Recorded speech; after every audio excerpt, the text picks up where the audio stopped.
sarlavhani ko'rib hayron qolgandirsiz. Ha, bu haqiqat, achchiq haqiqat.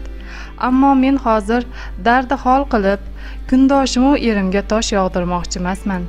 Erim 3 bolani tirik yetim qilib, o'zidan 20 yosh katta ayolning etagini tutib ketish sabablarini aytmoqchiman. Zero yana kimdir men kabi taqdir qozonida kuyib qolmasin. Turmush o'rtog'im bilan sovchilar orqali tanishganmiz. Ota-onam mahallaga borib surishtirganida qo'shnilar yaxshi oila, yigit ham yomonmas deyishgan. Shu sababli to'yimiz bo'ldi. Zafar aka oilada 3-farzand. 2 opasi, 2 ukasi bor. Qaynonamning erimga homiladorligi juda og'ir kechgan. Ustiga ustak chaqaloq o'pkasida nuqson bilan dunyoga keladi. Shu sabab 11 oylik bo'lguncha shifoxonada davolangan. Bu orada katta qizlar sariq kasalligiga chalinishgan u qaynonam go'dagini shifoxonada qoldirib, qizlarni davolatadi. Bolaning holidan esa qaynotam xabar olib turgan. Keyin onasi yana homilador bo'lib, o'g'illi bo'ladi. Xullas erimga oilada chaqaloqligidan e'tibor kam qaratilgan. Ota-onasi boshqa farzandlari bilan andarmon bo'lishgani sababmi, u kishi ancha bezori bo'lib ulg'ayadi. Maktabda baholari a'lo bo'lsa ham tartibsizligi tufayli doim muammolar girdobida yurgan. Ota-onasini maktabga yig'ilishga chaqirtirishsa, yana gap eshitamiz. Bu bolaning dastidan hech tinchlik yo'q deya borishmas ekan. O'smir yoshlarida zararli odatlar bilan shug'ullangan erim hatto nasha ham chekib ko'rgan. Mahalla noziri ogohlantirish bersa, qaynonam bu bola emas, boshga bitgan balo deb qarg'ashdan nariga o'tmaydi. Oqibatda esa ham e'tiborsiz qolgan, ham alamzada bola hayotga nafrat bilan qarovchi yigit bo'lib voyaga yetadi. Oliy o'quv yurti imtihonlaridan o'tadi, keyin o'qishni tashlab ketadi. Bir tashkilotga oddiy ishchi bo'lib joylashadi-yu, 1-2 so'm pul topib, uydagilarga umuman hisob bermay qo'ygan. Aslida uni tergashmas, kechalari uyga kelmasa xavotirlanishmas edi. To'g'ri, erim menga uylangan paytlari ancha bosilib qolgandi, ammo bora-bora yana eski holiga qayta boshladi. Biror marta menga qo'l ko'tarmagan. Bolalarimizni ham yer-u ko'kka ishonmasdi. Uyda ota-onasi bilan janjallashsa, alam bilan uydan chiqib ketar. Shu bilan ertasi yoki keyingi kun kirib kelardi. Men ham turmush o'rtog'im ozgina asabiyda deb o'zimni o'zim ovutib yashaganman. Janjallarni oldini olishga harakat qilishlarim, shu uyda tinib tinchib ketay deya urinishlarim bir kunda yakuniga yetdi. O'sha kuni erim yuzidagi niqobni sidirib, tashlab shirin qilishga urinayotgan achchiq turmushimni zaharga aylantirdi. Yoz kunlari edi. Doimgidek ertalab uyda qaynonam va erim o'rtasida janjal chiqdi. Zafar aka onasini bolalarini ajratishda aybladi. Qaynonam esa xotining bilan bolalaringni olib uydan ket. Yoshing 30ga yaqinlashyapti-yu, hamon boqimandasan deb urishdi. Bu gaplardan keyin jahl bilan uydan chiqib ketgan erim bo'kib ichgan. Alamzadalik esa kechga borib quvonchga aylangan. Sababi Zafar akamning o'zidan 20 yosh katta ma'shuqasi 40 dan oshganida unga qiz farzand tug'ib beradi. Andishani ham sharobga qo'shib ichvorgan erim tug'ruqxonaga borib, xuddi ilk marta ota bo'lgandek xursand kayfiyatda hammaga suyunchi ulashgan. Shifoxonada ishlaydigan dugonam darrov mendan ham suyunchi oldi. Oldiniga u bu qarindoshimizniki yoki o'rtog'imning xotini tug'dimikin, biror anglashilmovchilikdir deb o'yladim. Yo'q, yana bir qizli bo'lgan ota uyga xon yurish qilib kirib kelganida hammasining haqiqatligi isbotini topdi. Zafar aka hovlini boshiga ko'tarib quvonchini biz bilan baham ko'rdi. Qaynonam oxiri o'sha xotin tug'ib ham beribdi-da deb qarg'ashga tushdi. Men esa tosh qotdim. To'g'ri, shu kungacha u kishining xiyonatlarini sezardim. Necha bor uyga arazlab ketdim. 2 norasidam uchun qaytardim doim. Ahvol shu darajaga yetish xayolimga ham kelmagandi.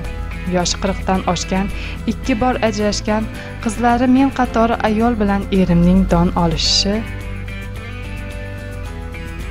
Yo'q, bunga chidab bo'lmasdim. Arosatda qoldim. Erim allaqachon pishillab uxlab qolgan. U kishidan biror narsani so'rashning foydasi ham yo'q edi. Qaynonam hammasini tan oldi. O'g'li 8 yildan beri o'sha ayol bilan yurarmish. Bosilib qolarmikin? o'sha bilan munosabatlarni uzarmikan deb menga uylantirib qo'yishibdi. Men esa 5 yildan buyon ko'rga o'xshab yuraveribman. Erim uydan chiqib ketsa, kechalari uyga kelmasa, qaynona qaynotdan bilsa, yana janjal bo'ladi deb uning ayblarini yopib yuraveribman. Aslida ota-onasi hammasidan xabardor bo'lgan, faqat menga hech narsani bildirishmagan. Ertalab hammasiga oydinlik kiritdik. Turmush o'rtog'im ko'zimga tik boqib, kecha qizli bo'lganini, unga familiyasini ham berishini aytdi. Men esa o'sha kunning o'zidayoq bolalarimni olib uyga ketdim. Mana 1 yildan buyon otamnikidaman. Eshitishimcha, hozir ma'shuqasinikiga butunlay ko'chib o'tibdi. Xo'sh, mening hayotim barbod bo'lishiga, bolalarim yetim qolishiga kim aybdor? Nima uchun erim o'zidan ancha katta ayolga ilakishib qoldi? Undan nima topdi ekanki, hatto guldek farzandlaridan voz kechdi? Nega qaynota, qaynonam bolasining hayoti izdan chiqishiga beparvo qarab turishdi? 2 bor erdan ajrashgan xotin nimasi bilan erimni o'ziga ipsiz bog'lab oldi? Avvalo, Zafar aka oilasida mehr topa olmagan, bolaligidan nazoratsiz o'sgan. Onasi bezori, topganini kayf safoga sarflaydigan o'g'lidan ko'ra toparmon tutarmon, har kuni qo'lida bozorligu pul bilan kirib keladigan farzandlari uchun ko'proq qayg'urgan. Qaynotadan kechalari o'g'li uyga kelmasa, ishi ko'payib ketgandir, ishxonasida qolgandir deya o'ziga taskin berib qo'ya qolgan. Yoshgina qizga uylantirsak ma'shuqasini esdan chiqaradi deya kengashgan oila a'zolari. Menimcha, Zafar aka boshini silaydigan onaga muhtoj edi. Ha, avvalgi erim o'sha xotinga ma'shuqa sifatida qaramagan. Uning qiyofasida g'amxo'r va sirdoshni ko'rgan. Undan panoh topgan. Ayol har doim tushkun kayfiyatda yuradigan yigitga e'tibor beradi. Hol ahvolini so'raydi, boshini silaydi. Qolsa, kuzatib qo'yishini iltimos qiladi. Keyin erimni uyiga taklif etgan. Issiq uy, issiq ovqat, muhimi iliq munosabat, cheksiz mehr, e'tibor, jon quloq bilan dardini tinglash. Siz haqsiz deyishlar. Keyin o'z dardini dasturxon qilish, turmushining mushtlari, ayol boshi bilan ro'zg'or tebratish, xiyonatkor, tanbal erlar tarixi.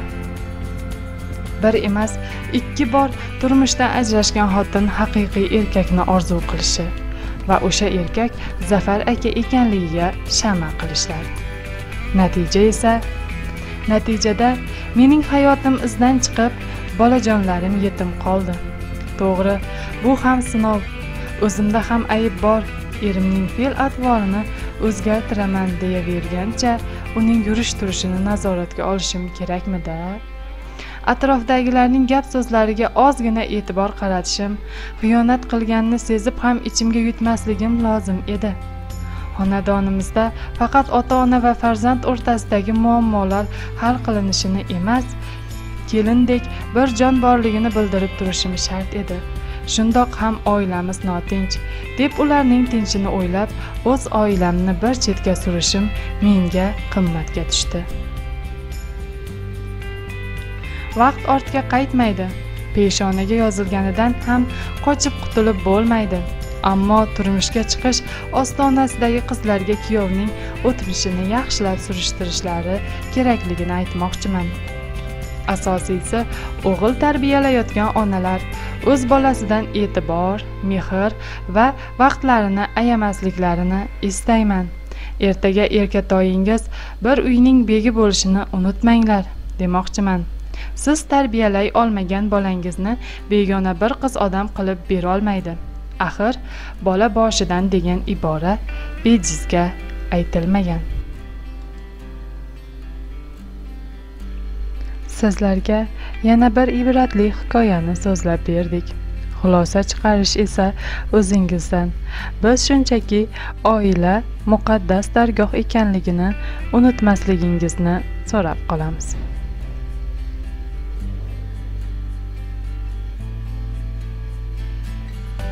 Kanalimizga a'zo bo'ling va sizlarni hayron qoldiradigan ma'lumotlarga ega bo'ling. Dasturlarimiz ma'qul kelayotgan bo'lsa, like bosing. bizga bo'lgan e'tiboringiz uchun rahmat.